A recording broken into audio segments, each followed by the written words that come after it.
Las vías fueron el esqueleto de la Argentina, un país que soñó con ser una potencia mundial. Hoy ese esqueleto está oxidado.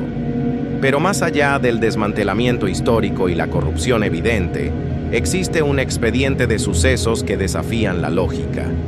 Tragedias teñidas de presagio, fallas que parecen actos de voluntad y apariciones que nos recuerdan que las vías tienen memoria. Durante los próximos minutos, abriremos 5 archivos clasificados del ferrocarril argentino, desde el maquinista que soñó con su propia catástrofe hasta el misterio del convoy desaparecido. Esto es El Tren Maldito.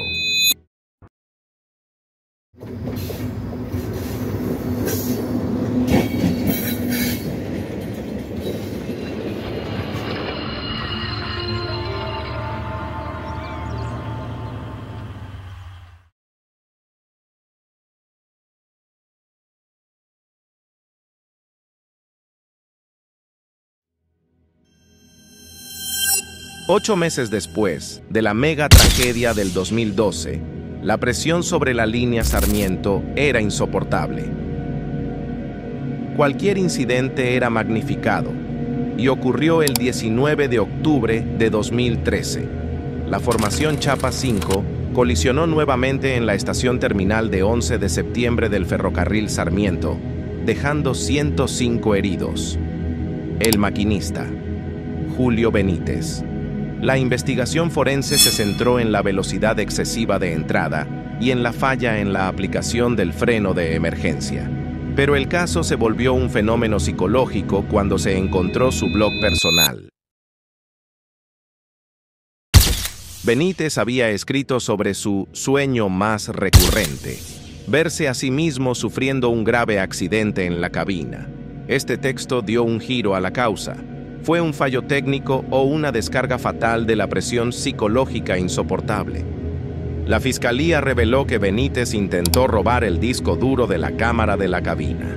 Este acto no solo fue la destrucción de prueba, sino la confesión de una mente que, antes o después del choque, sabía que había cometido un error grave, tal vez predicho por su subconsciente. Además, después del momento del accidente, las personas que viajaban en esa formación se pusieron delante de la misma a gritarle «asesino» al maquinista Julio Benítez. El 11-2013 no fue solo un fallo de frenos. Fue una tormenta perfecta de negligencia técnica, falta de inversión en seguridad post-tragedia y el colapso psicológico de un operario que, según sus propios escritos, había anticipado su fracaso.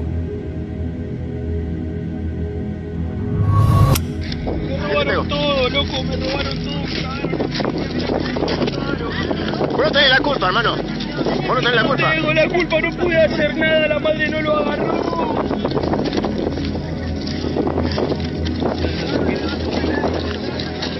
Vos no tenés la culpa, hermano.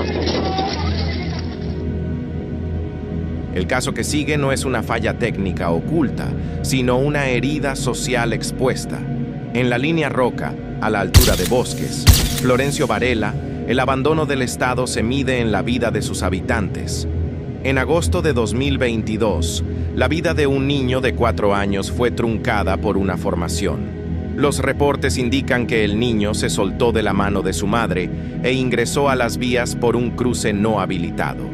El conductor, según las pericias, no tuvo margen de reacción. El factor crítico: la falta crónica de seguridad perimetral. Los cerramientos, como las rejas o los bloques New Jersey, se vandalizan o no existen, obligando a los vecinos a crear pasos clandestinos para cruzar. La vía se convierte en el camino más corto para una población sin alternativas. Pero lo que siguió a la tragedia elevó el caso a un nivel de caos social.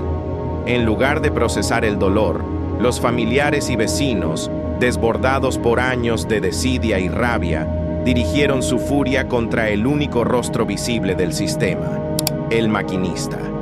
El maquinista y un guarda fueron brutalmente golpeados, apedreados y, peor aún, asaltados por la turba enfurecida. Tuvieron que ser rescatados por la policía, mientras el grito desesperado del conductor se hacía viral: «No tuve la culpa, no pude hacer nada, la mamá no lo agarró». El arrollamiento en el Roca es un espejo brutal de la violencia del abandono. El maquinista, una víctima psicológica de la tragedia, se convirtió en el chivo expiatorio de una comunidad marginada. Es la prueba de que cuando el Estado desaparece, el dolor se transforma en furia ciega, y la negligencia sistémica culmina en el linchamiento del último eslabón de la cadena. Por este incidente se abrió una doble causa, una por la muerte del menor y otra por las lesiones y el robo sufrido por los trabajadores ferroviarios.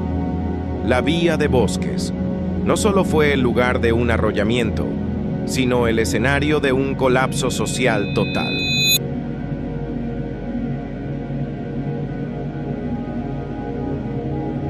El tren Roca no solo transporta pasajeros vivos. En 2025, la cámara de seguridad frontal de una formación captó una figura que desafía la explicación racional. Esto ocurrió en un tramo aislado, cerca de Berazategui, en plena luz del sol. La figura es blanca, estática, y de una altura que no corresponde a una persona agachada. La clave es su inmovilidad absoluta.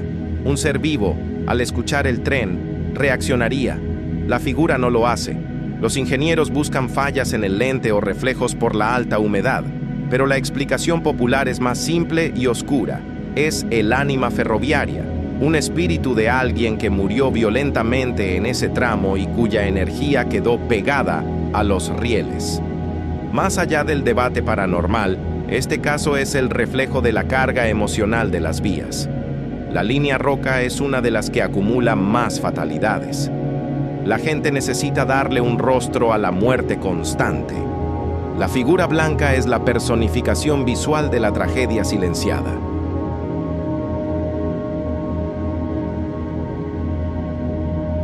La tarde del 5 de mayo de 1999, en la línea Urquiza, todo era rutina hasta la estación de Boto. El tren se detuvo, pero las puertas se trabaron. El maquinista, Omar Sosa, bajó de la cabina para verificar la falla técnica. En ese instante de abandono, el fallo de los frenos de estacionamiento tomó la decisión por él. El tren se liberó y comenzó a acelerar. El pánico creció gradualmente. La gente solo se dio cuenta de la catástrofe cuando la formación se saltó 2 estaciones importantes a alta velocidad. En ese momento, supieron que estaban solos. La desesperación llevó a un grupo de pasajeros a forzar la puerta de la cabina principal. Lo consiguieron. Estando dentro, intentaron manipular los controles para detener o desacelerar el tren, pero sus esfuerzos fueron inútiles. La máquina se rehusaba a ser dominada. Mientras el CCO ordenaba despejar las vías, la solución venía de dentro. El guarda de la formación inició una carrera frenética desde la cabina trasera hasta la cabina principal.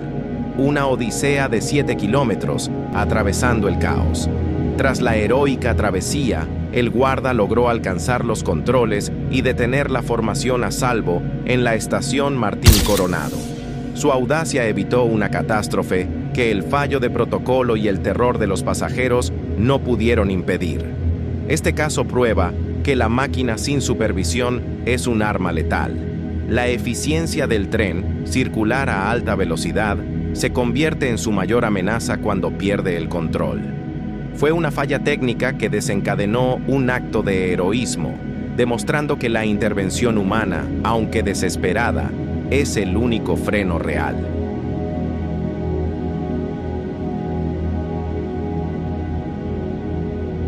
El desmantelamiento silencioso. Si los archivos anteriores hablan de fallas operativas o sociales, este habla de la muerte por abandono político. La empresa provincial Ferrobaires se convirtió en un símbolo de decadencia, y en 2012 el descontrol alcanzó el absurdo. La escena de este delito fue en el desprotegido patio de maniobras de Mar del Plata. El convoy completo no fue robado, fue movilizado con una coartada que solo pudo funcionar con complicidad interna. La formación salió de la ciudad sin ser registrado. Un movimiento operativo con destino a Chapadmalal por la vía que va a la ciudad de Miramar, lo que le permitió superar los controles de salida. Una vez fuera de Mar del Plata, El tren fue desviado a un punto clandestino para su desguace y venta de piezas. El convoy fue vaciado de sus vagones. La única parte que regresó al patio de maniobras fue la locomotora, la máquina y el coche furgón, creando la perfecta ilusión burocrática de que el activo principal estaba a salvo, mientras que el cuerpo del tren ya había sido fundido. La responsabilidad administrativa recae en la cúpula que permitió esta falta de control. Figuras como Guillermo Franco, vinculado a la gestión del área ferroviaria en ese momento, se encontraron en el centro de las investigaciones sobre el descontrol de inventario. El sistema estaba diseñado para ser robado. El lado oscuro aquí es que la mayor amenaza al sistema ferroviario no son los accidentes, sino los funcionarios que, con una máquina como señuelo y una ruta falsa como coartada, desmantelaron el patrimonio nacional desde adentro. Hemos abierto estos archivos. Hemos analizado el colapso psicológico de un maquinista, la furia social en los márgenes de las vías, el fantasma que atestigua la muerte y la conspiración burocrática que fundió el patrimonio nacional. Te pregunto a ti, que has llegado hasta aquí, ¿cuál de estos archivos te pareció la falla más grave del Estado argentino? ¿La tragedia humana o la corrupción material? Deja tu opinión en los comentarios y únete a nuestra comunidad investigativa. Tu suscripción es el único combustible que necesitamos para seguir destapando estos expedientes clasificados. Dale me gusta y suscríbete ahora mismo al canal para que el próximo expediente no quede en el olvido.